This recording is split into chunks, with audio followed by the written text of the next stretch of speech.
Hello बच्चों, JEE main 2024 का question है 8 अप्रैल फर्स्ट शिफ्ट का। A square loop P Q R S having 10 turns, area 3.6 into 10⁻³ metre square and resistance 100 ohm is slowly and uniformly pulled out of a uniform magnetic field. बच्चों, ये slowly and uniformly का मतलब हो गया कि constant speed से पुल किया जा रहा है। ठीक है, pulled out of uniform magnetic field of magnitude 0.5 Tesla as shown. Work done in pulling the loop out of the field is in 1 second. बोल रहा है कि 1 सेकंड में इसको बाहर निकालने में कितना वर्क डन हमें करना होगा। ठीक है, पूरा इसको फील्ड से बाहर निकालने में।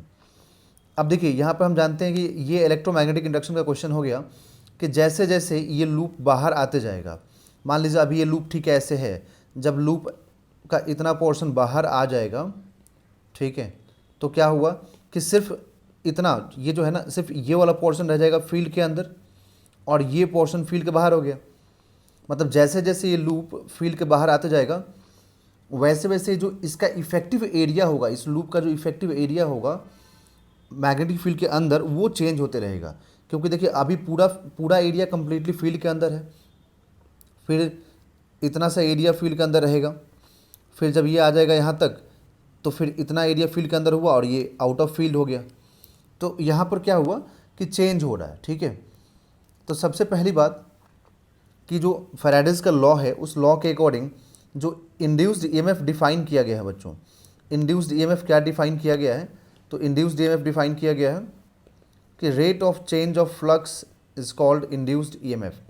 और इसका मैग्नीट्यूड लीजिए, ठीक है ना, इसका साइन लेने की आपको ज़रूरत नहीं है क्योंकि साइन डायरेक्शन को रिप्रेजेंट करता है कि करंट किस डायरेक्शन में इंड्यूस होगा, बट अपने को करंट इंड्यूस से कोई मतलब नहीं है, तो ईएमएफ पहले निकालना पड़ेगा।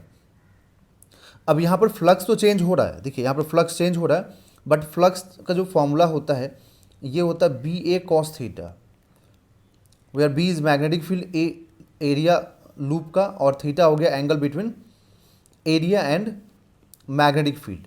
तो ये लूप का जो एरिया होगा बच्चों, ये तो इसके प्लेन से परपेंडिकुलर होगा।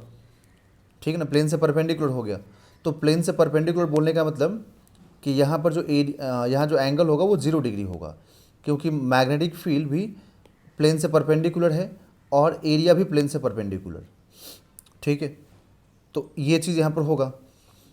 अब यहाँ पर हम बात करेंगे कि एरिया के बारे में। ठीक है, तो यहाँ पर कंटिन्यूसली एरिया चेंज हो रहा है टाइम के रिस्पेक्ट में, क्योंकि देखिए एंगल तो पूरा थ्रू आउट कहीं चेंज होगा नहीं, मैग्नेटिक फील्ड कांस्टेंट है ही, तो चेंज क्या हो रहा है, एरिया।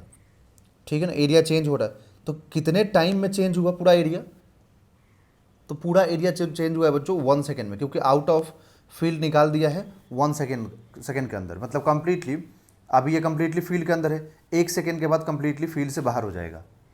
तो पूरा जो एरिया में चेंज आया है, मतलब जो फ्लक्स में चेंज आएगा ड्यू टू एरिया, क्योंकि फ्लक्स 3 फैक्टर पर ही डिपेंड कर रहा है, ये चेंज हो नहीं रहा, ये चेंज हो नहीं रहा, सो चेंज क्या हुआ, ए।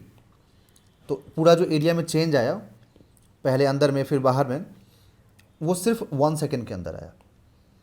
ठीक है, और एंगल में कोई चेंज है नहीं, तो आप इसको टाइम से डिवाइड कीजिए तो आपको यहाँ पर इंड्यूस्ड ईएमएफ मिल जाएगा।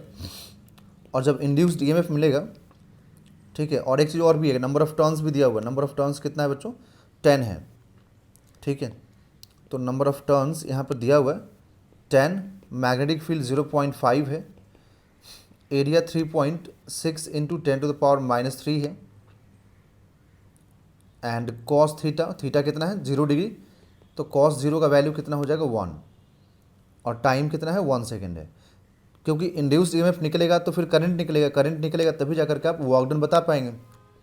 ठीक है, तो 10 इंटू 0.5 कितना हो जाएगा, 5, तो 5 इंटू 3.6 इंटू 10⁻³ ठीक है, इंटू कॉस 0, 1/1। ठीक है, टाइम 1 सेकेंड है, तो ये 18 हो गया, 18 इंटू 10⁻³ ठीक है। अब इसको देखिए हम लोग क्या लिख सकते हैं यहाँ पर कि induced EMF is equal to 1.8 into 10⁻² volt. अब ये वोल्ट तो मालूम हो गया। अब यहाँ पर हमें वर्क डन, तो वर्क डन का मतलब हुआ चेंज इन एनर्जी। ठीक है, तो चेंज इन, क्योंकि यहाँ पे ईएमएफ इंड्यूस हो रहा है तो एनर्जी में चेंज तो आएगा बच्चों, और एनर्जी में चेंज का फॉर्मूला क्या होता है, तो वी के मतलब यहाँ पर अगर हम एनर्जी या वर्क डन की बात करें, इलेक्ट्रिकल वर्क डन की, तो फॉर्मूला क्या होता है, V square by R into T. ठीक है, ये फॉर्मूला होता है। तो आप यहाँ पर लिखेंगे वी की जगह पे इंड्यूस्ड ईएमएफ, क्योंकि ये इंड्यूस्ड ईएमएफ है, तो ईएमएफ का square upon resistance into time, तो ये आपको वर्क डन मालूम हो जाएगा। अब यहाँ पर रेजिस्टेंस कितना है और इंड्यूस्ड ईएमएफ कितना आया, ये सारी चीज़ें आप यहाँ पर पुट कर दीजिए।